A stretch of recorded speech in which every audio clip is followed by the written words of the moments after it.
Bank में fix deposit करना बंद कर दीजिए क्योंकि सरकार द्वारा एक स्कीम जारी करी गई है, सीनियर सिटीजन सेविंग स्कीम। इस स्कीम के तहत अब आपको 24 लाख रुपया जमा करने पर 11,70,000 रुपए तक का ब्याज दिया जा सकता है। ध्यान रखिएगा, इस स्कीम का नाम है senior citizen saving scheme. Senior citizen saving scheme सभी सीनियर सिटीजन वरिष्ठ नागरिकों के लिए है। अगर आपकी एज 60 वर्ष या उससे ज्यादा है तो इस स्कीम में आप निवेश कर सकते हैं। अगर आप 60 वर्ष से कम भी है तो कुछ लोगों को एग्जम्पशन दिया गया है, जैसे कि डिफेंस वालों के लिए। अगर आप रिटायर्ड डिफेंस से हैं कि इसमें 50 साल या उससे ज्यादा अगर आपकी एज है तो इस स्कीम में निवेश कर सकते हैं। और अगर आप सिविलियन रिटायर्ड एम्प्लॉय हैं, सरकार द्वारा जारी किया गया है कि आपकी एज 55 साल की अगर ऊपर हुई तो आप इस स्कीम में निवेश कर पाएंगे, यानी आपको 60 साल तक वेट नहीं करना है। लेकिन इसमें कंडीशन है कि आपको 3 महीने के अंदर अंदर जो भी रिटायरमेंट बेनिफिट मिला है, चाहे वो ग्रेच्युटी हो, पेंशन हो, प्रोविडेंट फंड हो, ये सीनियर सिटीजन सेविंग स्कीम में निवेश करना अनिवार्य है। अगर आप नहीं करते तो उस केस में फिर 60 साल के बाद ही आप इस स्कीम में निवेश कर पाएंगे। सरकार ने एक और नई एंट्री करी है जिसमें अगर कोई विधवा है, विडो है, अगर कोई एम्प्लॉय है जिसकी वाइफ है और उस एम्प्लॉय की डेथ हो जाती है सर्विस के दौरान, उसकी एज 50 साल या उससे ज्यादा है, सेंट्रल गवर्नमेंट स्टेट गवर्नमेंट का वो एम्प्लॉय है, तो उस केस में उसकी जो स्पाउस है वो इस स्कीम में निवेश कर सकती है। उसकी एज क्राइटेरिया मैटर नहीं करता, एम्प्लॉय जिसकी डेथ हुई है उसकी एज 50 साल या उससे ज्यादा होनी चाहिए। यहां पर आप चाहे एक अकाउंट खुलवाएं या एक से ज्यादा अकाउंट खुलवाएं, आपकी टोटल ओवरऑल लिमिट 30 लाख से ज्यादा नहीं होनी चाहिए। 1,000 रुपए में आप अकाउंट खुलवा सकते हैं, मैक्सिमम 30 लाख रुपए इसमें जमा कर सकते हैं। जो भी ब्याज आपको मिलेगा वो आपका टैक्सेबल होता है। 8.2% रेट के हिसाब से ब्याज आपको दिया जाता है। हर क्वार्टर के बाद पहली तारीख को यह ब्याज आपके खाते में क्रेडिट कर दिया जाता है। चाहे आप पोस्ट ऑफिस सेविंग की बात करें या बैंक में अगर खुलवाते हैं सेविंग अकाउंट, तो वहां पर भी आपका खाते में पैसा चला जाएगा। ध्यान रखिएगा, यहां पर अप्रैल मई जून ये एक क्वार्टर होता है, इसमें कितना ब्याज आपको मिलेगा? 30 लाख रुपया जमा करने पर 8.2% की रेट के हिसाब से आपको यहां पर 60,400 रुपए का ब्याज मिलेगा। ध्यान रखिएगा, एक महीने के हिसाब से 20,400 रुपए का ब्याज आपको दिया जाता है। अच्छा, इस स्कीम में कुल लगभग ब्याज पूरे साल में 2,46,000 मिलेगा और अगर हम 5 साल तक इसमें रहते हैं तो 12,30,000 रुपए का पैसा आपको 30 लाख रुपए निवेश करने पर दिया जाएगा। अच्छा, इसके अलावा आप चाहें तो इसमें प्रीमेच्योर विड्रॉ करवा सकते हैं। पहले एक साल में आप अगर करवाते हैं 1 रुपए का भी ब्याज आपको नहीं दिया जाएगा। 1 साल से लेकर अगर मैं बात करूं 2 साल के बीच में अगर आप पैसा निकालते हैं तो उसके इसमें आपसे 1.5% जो है डिपॉजिट में से डिडक्ट किया जाएगा। अगर आपने 30 लाख रुपए डाले हैं, 45,000 रुपए डिडक्ट करके बाकी का पैसा दिया जाएगा। इसके अलावा अगर आप 2 साल के बाद पैसा निकालते हैं 5 साल से पहले, तो 1% पैसा डिपॉजिट में से आपका डिडक्ट किया जाएगा, मैक्सिमम 30,000 रुपया। अच्छा, अकाउंट को आप अगर एक्सटेंड करवाना चाहते हैं तो 3-3 साल के गैप के लिए आप अकाउंट को एक्सटेंड करवा सकते हैं। 5 साल के बाद 3 साल के लिए करवा सकते हैं, फिर और 3 साल के लिए। इस तरह से आप 3-3 साल के लिए कितने भी बार अकाउंट को एक्सटेंड कर सकते हैं। ध्यान रखिएगा, रेट ऑफ इंटरेस्ट आपको एक्सटेंड अकाउंट पर उतना ही मिलेगा जो डेट ऑफ मैच्योरिटी पर होगा। मान लीजिए डेट ऑफ मैच्योरिटी पर 8% है तो आने वाले अगले 3 साल पर आपको 8% मिलेगा। अच्छा, अब अगर आप अकाउंट को बंद करना चाहते हैं तो 5 साल के बाद मैच्योरिटी के बाद आप बंद कर सकते हैं, लेकिन बंद करते वक्त आपको डिले हो जाता है, यानी कि मैच्योरिटी जा चुकी है, 6 महीना 1 साल हो चुका है, तो इस केस में आपको सिर्फ 4% पोस्ट ऑफिस का ही ब्याज दिया जाएगा। ध्यान रखिएगा, 80C का इन्वेस्टमेंट अगर आप करते हैं इसमें 1.5 लाख रुपए तक का बेनिफिट आपको मिल जाता है। तो सीनियर सिटीजन सेविंग स्कीम की ये कुछ बातें हैं जो आपको पता होनी चाहिए। अच्छा, ज्वाइंट अकाउंट का भी मैं कह दूं, ज्वाइंट अकाउंट में पति पत्नी जो है अकाउंट ज्वाइंटली करवा सकते हैं। स्पाउस के अलावा कोई भी अदर रिलेटिव ज्वाइंट में अकाउंट नहीं खुलवा सकता। अच्छा, अब हम आपको कुछ और बेसिक डिटेल आपको बताने वाले हैं, कुछ और सवालों के जवाब आपको देने वाले हैं। ज्वाइंट अकाउंट को लेकर कई सारे सवाल आते हैं, उसके जवाब देंगे। साथ में नॉमिनी को लेकर भी कई सारे सवाल आते हैं कि अगर आपके कोई नॉमिनी है तो इस केस में सीनियर सिटीजन सेविंग स्कीम के अंदर क्या प्रावधान दिए गए हैं, ज्वाइंट अकाउंट को लेकर क्या प्रावधान दिए गए हैं, तो ये हम डिटेल में समझेंगे क्योंकि ये बहुत ही इंपॉर्टेंट है। कई लोग यहाँ पर गलतियां करते हैं, ज्वाइंट अकाउंट जो है वो खुलवाकर या फिर ज्वाइंट अकाउंट नहीं खुलवाते हैं, और कई लोग नॉमिनी को लेकर भी गलतियां करते हैं। प्रोविजन पता नहीं होता है और बाद में जब नुकसान होता है तब उन्हें पता चलता है।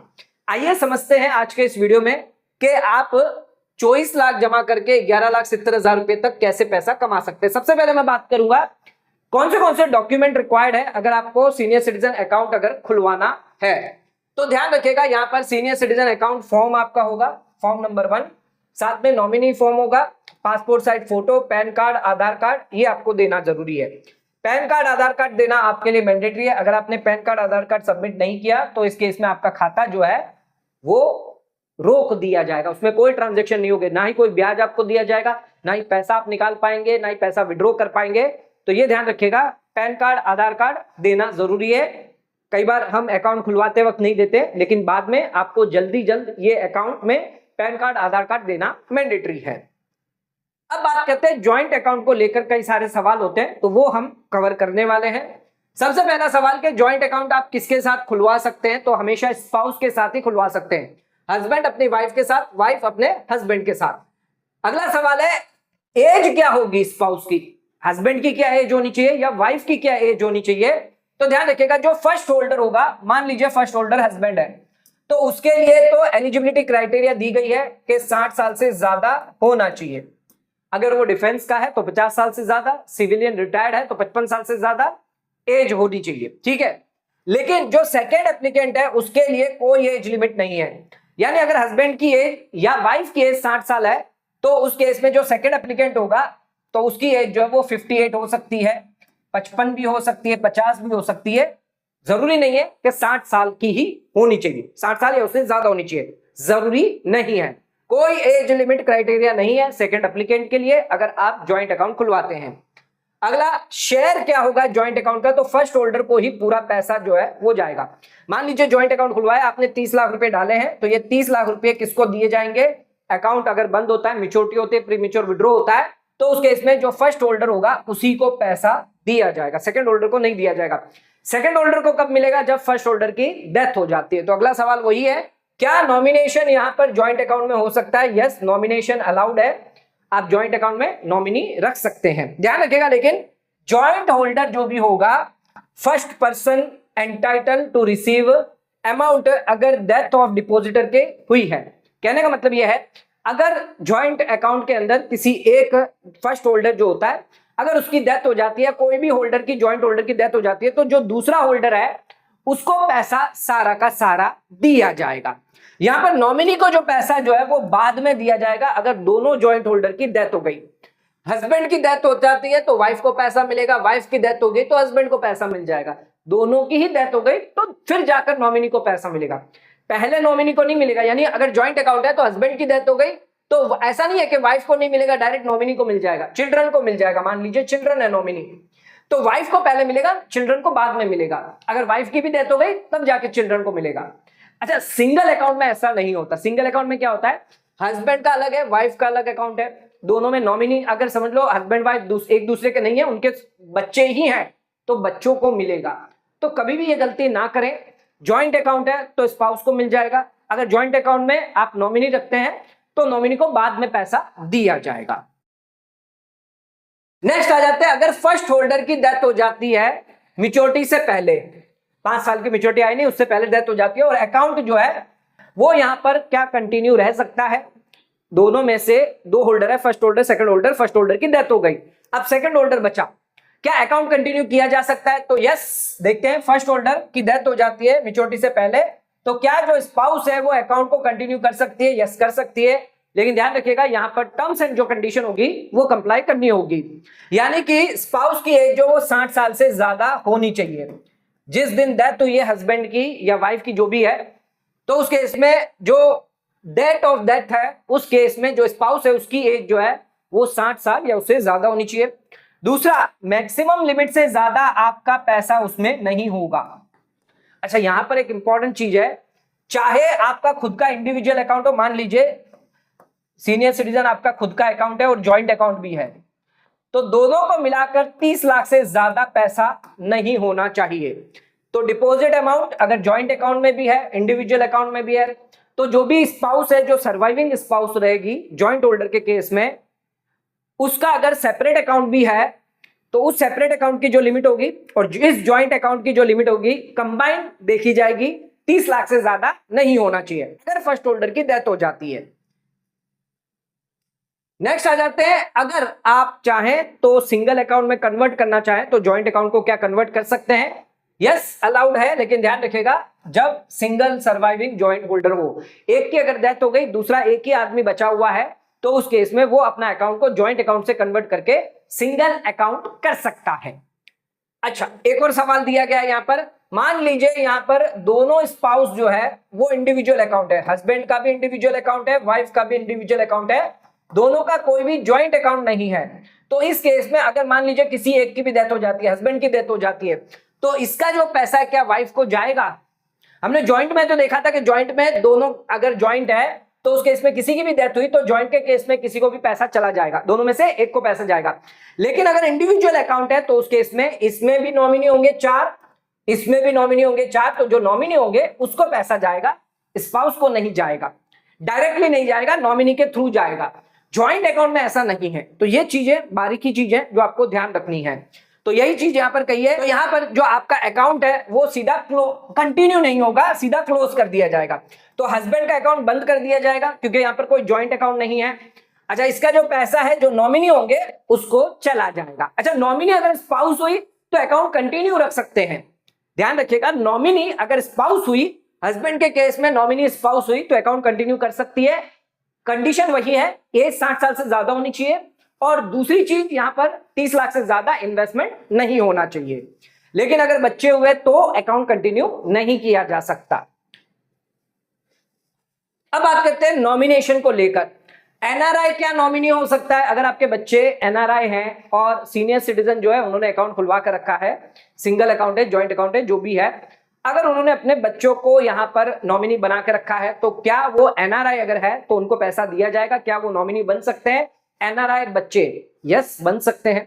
तो यहां पर अगर आप नॉन रेसिडेंट है बच्चे तो उसके इसमें एलिजिबल है, नॉमिनेट हो सकते हैं।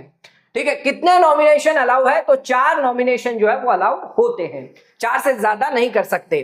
ध्यान रखिएगा, क्या नॉमिनेशन यहां पर अकाउंट खुलने के बाद किया जा सकता है? तो यस, अकाउंट ओपन करने के बाद कभी भी आप नॉमिनेशन कर सकते हैं, लेकिन ध्यान रखिएगा अकाउंट क्लोजर होने से पहले पहले नॉमिनी रख ले, अदरवाइज नॉमिनी का बेनिफिट आपको नहीं मिलेगा।